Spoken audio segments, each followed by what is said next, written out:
Well, I had ran into Big after we had did a show at the, was it the Muse? I'm not sure. It was one of those conventions they was having, rap conventions, everybody was in town, and I remember he performed that night, and the song he did was Party and Bullshit. And I always liked the nigga shit. My man Dan Smalls put me on to him. He was like, here, listen to this. It's an artist. You know, he under Puffy on, you know, that Uptown shit, you know what I'm saying? He's like, Puffy starting the bad, ooh, pardon me, Puffy starting the Bad Boy label, check this dude out. I heard the Party and Bullshit, love that. Then I heard the Me and My Bitch, Out of Here. It's like, this kid is fucking ridiculous. So, long story short, we spoke that night at that show, and he approached me, he was like, yo, you know, I want to do a song with you. I'm like, hell yeah, what the fuck? My man Ray the Ruckus had already told me, if you ever get a chance to do a song with that cat Biggie Smalls, do it. When I ran into him, he said he wanted to do a song. Next thing you know, we in the studio, got it done. I had no idea I was gonna be the only guest appearance though.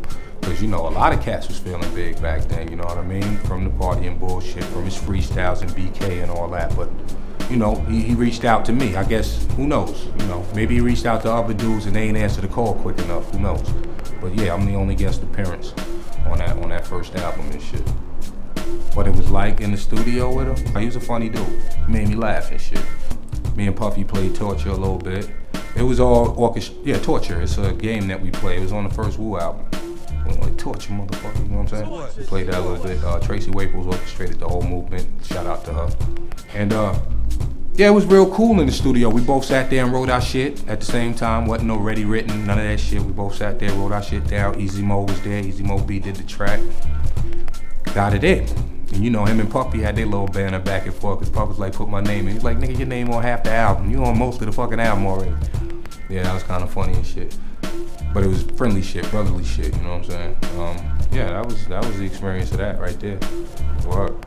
I remember the ride there, because I was playing some shit from my first album that I recorded. You know what I mean? And Tracy was feeling that shit.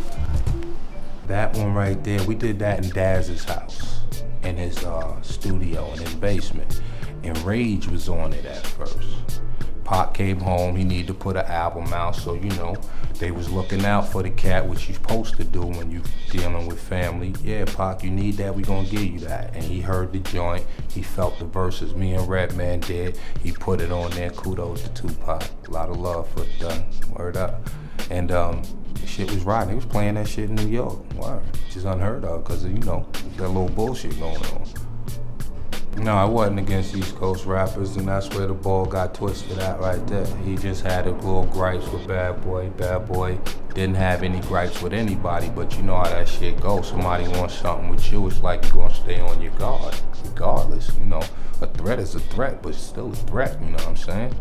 And when the media got a hold of it, they made it an East Coast, West Coast thing, and I don't want to say any names about any magazines. They know who they are and shit. When they did that cover, that was some fucked up shit, because they put niggas in the crossfire. You don't shove some shit in niggas' faces. There's a lot of it's more real niggas out there. No, it's more fake niggas than real niggas. But by the time the shit get to real niggas, somebody die, man. Real shit, man, and that's the dilemma of this whole shit right here, where you gotta sit back and analyze shit and take shit for what it is. You know, you can't read about it.